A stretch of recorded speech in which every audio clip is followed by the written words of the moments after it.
Welcome back to my channel. Today we're tackling a topic that has lots of controversy and people feel very uncomfortable talking about, but we're going to talk about it. Body acceptance. So now before you jump down my throat, hear me out. While the body positivity movement has its great points, there's a line where it starts to become, quite frankly, a load of crap. I want to talk about how extreme body acceptance can lead to complacency and serious health issues. And while it's important to love and accept our bodies, we must recognize the importance of making choices that support our health.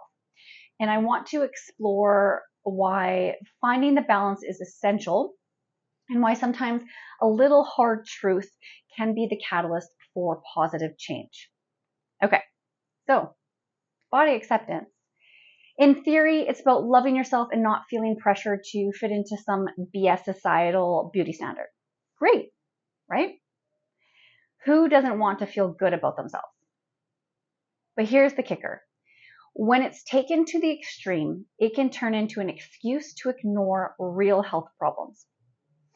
Body acceptance begins with self-love and respect. It's about celebrating the uniqueness of our bodies and acknowledging that each body deserves love and care. Loving our bodies means treating them in a way that allow us to feel good, move well, and thrive in everyday life. However, loving our bodies also means being aware of the health implications of our choices. Whether it's through nutrition, exercise, or mental health practices, our daily decisions impact how our bodies function and feel. Ignoring these factors under the form of body acceptance can lead to a long-term health risk. And sure, body positivity has its perks. It can boost self-esteem and help people break free from damaging stereotypes. And no one should ever hate themselves for the way that they look. But there's a huge difference between accepting yourself and becoming complacent about your health. So here's where things go a little off the rails. Extreme body acceptance can normalize unhealthy lifestyles and behaviors. I mean, come on. Pretending that being significantly overweight is perfectly fine. That's like setting yourself up for a host of problems later on down the line. It's like saying, hey, it's cool to eat garbage and not ever move. Spoiler alert, it's not cool. And let's be real, obesity isn't just a harmless label. It's linked to heart disease, diabetes, high blood pressure, you name it. And ignoring these risks because body acceptance tells you it's okay to be unhealthy, it's dangerous and downright irresponsible. And let's cut the crap. You have a personal responsibility to your health. And just because society's beauty standards are unrealistic doesn't mean you should throw in the towel and let yourself go. Being healthy should be your priority, not just feeling good about your bad habits. And it's easy to confuse body acceptance with complacency. While we should embrace diversity and challenge unrealistic beauty standards, we shouldn't use the body acceptance as an excuse to neglect our health. This can lead to a cycle of feeling trapped and dissatisfied with our bodies. So, how do we strike a balance? It's simple. Love yourself enough to take care of yourself. Accept your body, sure, but don't use it as an excuse to neglect your health. Eat right, stay active, sleep 7 to 9 hours of high quality sleep, manage your stress, and do things that you love or enjoy doing. Loving your body means doing what's best for it. Doing these things are close to what it truly means to love yourself and accept your body, and not being confused with complacency and unhealthiness. Ladies, men, we need to empower ourselves to make positive changes.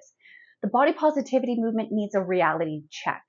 It's time to promote both mental and physical health. This means having a support system and educational resources that encourage a balanced approach to body acceptance and overall health.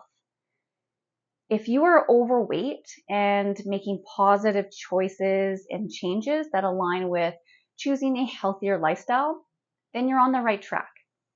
Feeling good about yourself because you are doing things that make you feel good. You are doing things that make you feel proud of yourself. And those are things that I feel really align with body acceptance in a whole. And I'm sure with this, I'm probably going to piss off a few people, or there's going to be some backlash. Obviously, it's controversial. Everybody has their opinion. But let me tell you this. I have been overweight more than once.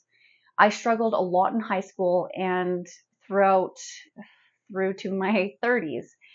I struggled after pregnancy, and I made a lot of excuses of why it was okay for me to be where I was.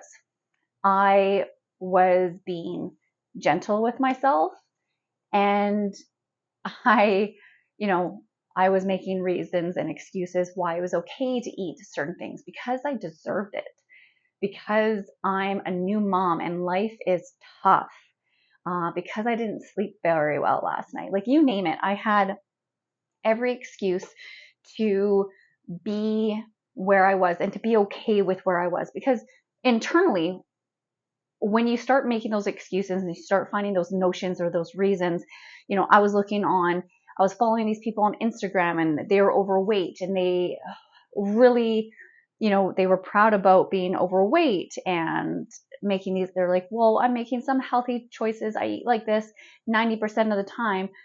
But in actuality, like, even if you're eating 90% of the time that way in making healthy choices and decisions, your body will reflect that. And at the end of the day, your body will reflect what you're doing. If you're not taking care of it, it will show. And, even if you just started in your journey, it does take time for your body to reflect that. But don't give up on yourself. That's one thing that, it's hard. You want those instant gratification changes because I ate so well and went to the gym for a week, and you feel that you should have the reward right away. But that reward, it takes a while. Getting back to where I was at, the last time after pregnancy, I had to kick my own ass in gear, because when I finally saw a video of myself, it was like one of the first times I was videoing myself back in the gym doing power cleans. I was appalled, and to this day, it brings tears to my eyes. Like, even just thinking about it right now, it's bringing tears to my eyes. I was so appalled and so disappointed in myself. I was not showing up for myself every single day the way I should have. I wasn't giving myself the opportunity to be my best self. And that in turn didn't allow me to be the best self for my son, for my husband, or the people around me. Because when you're not treating yourself your best, as much as you can sit there and pretend to be happy or pretend to be everything's fine and dandy, there's something internally inside of you that you're not happy, and it's going to come out, no matter whether it's to your spouse, to yourself. You can't deny that there's something internally unhappy if you're continuing down that path of not taking care of yourself. So you can have your excuse, you can have your one excuse, but it should not continue to go down that path. You should not continue to let yourself down and let yourself put yourself in the, didn't make sense, and let you put yourself in a position where you could lose your health. And we don't think about it until it's gone.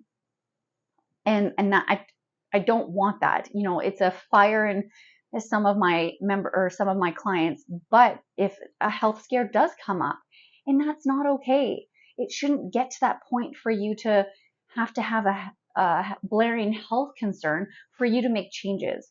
You should want to make changes for yourself to be the best self for yourself, for the people around you. And yeah, okay.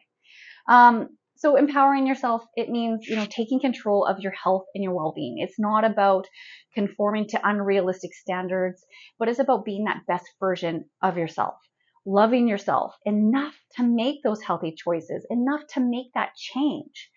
And loving our body does mean you should treat it with respect and care. It means making choices that allow you to feel good, to move well, and live a lifestyle that minimizes health risks. We shouldn't be, flashback when I was overweight, walking up the stairs, getting off the floor. This is stuff that should be easy. It should not be hard. You should not be out of breath walking up the stairs.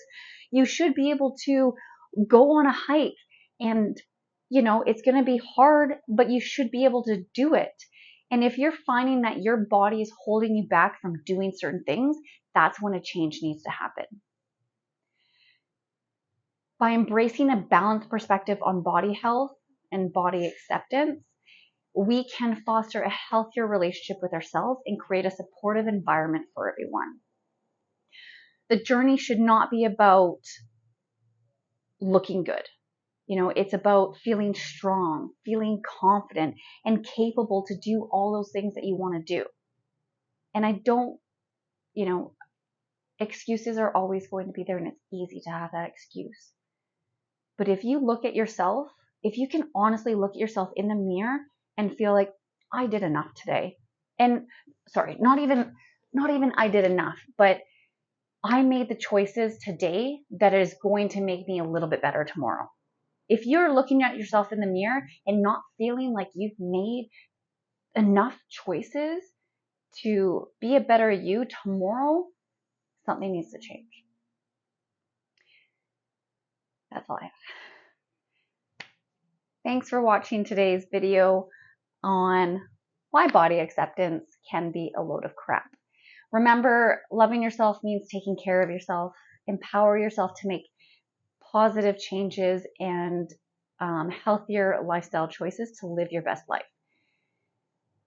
If you found this video insightful, give a thumbs up or comment below if you have something to say. Keep it real, stay healthy, and keep empowering each other. See ya.